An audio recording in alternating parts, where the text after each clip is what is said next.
De retour sur notre plateforme Auditeur Associé. Voyons ensemble les fonctionnalités associées à la gestion de vos fichiers.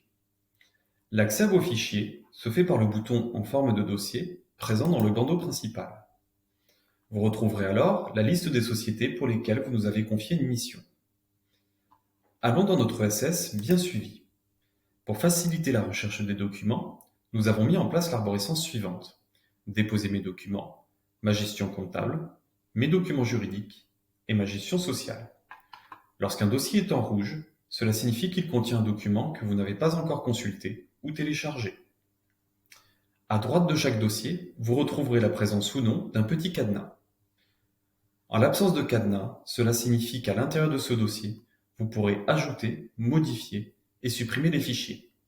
En revanche, les dossiers avec un cadenas sont en lecture seule, ce qui signifie que vous pourrez uniquement consulter et télécharger les documents s'y trouvant.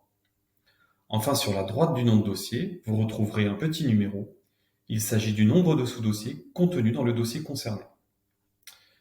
Nous verrons en détail dans une autre vidéo la partie « Déposer mes documents ».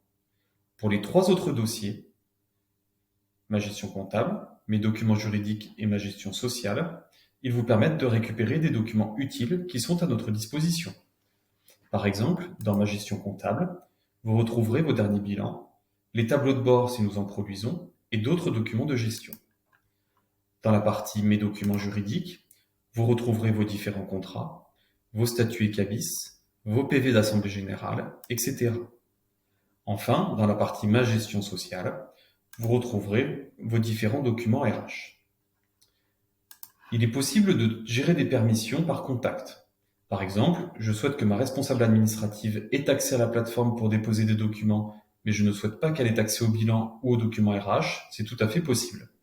Il faut alors se rapprocher des intervenants de votre dossier au sein du cabinet pour effectuer le paramétrage. Pour consulter un document, rien de plus simple. Vous avez deux possibilités. Par exemple, je souhaite consulter mon dernier bilan. Si je clique sur le nom du fichier, il viendra se télécharger automatiquement sur mon ordinateur.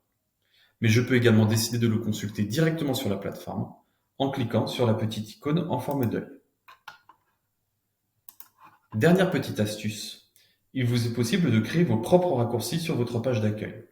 Par exemple, je souhaite accéder plus rapidement à la partie « Déposer mes documents ». Je me place alors dans le dossier « Déposer mes documents » et je clique sur la petite icône en forme d'étoile. J'ai alors uniquement à renseigner un libellé, ici « Déposer mes documents ». Je peux choisir la couleur du libellé et la couleur de fond du bouton, changer éventuellement l'icône et cliquer sur « Ajouter ». Si je reviens sur ma page d'accueil, j'ai bien la présence de mon raccourci. Pour le supprimer, il me suffit de retourner dans le dossier concerné par le raccourci et de désélectionner la petite étoile. Cette manipulation est possible pour l'ensemble des dossiers et sous-dossiers, et il vous est possible de créer plusieurs raccourcis sur votre page d'accueil. J'espère que la navigation dans vos fichiers n'a désormais plus aucun secret pour vous, et nous nous retrouvons bientôt pour d'autres vidéos.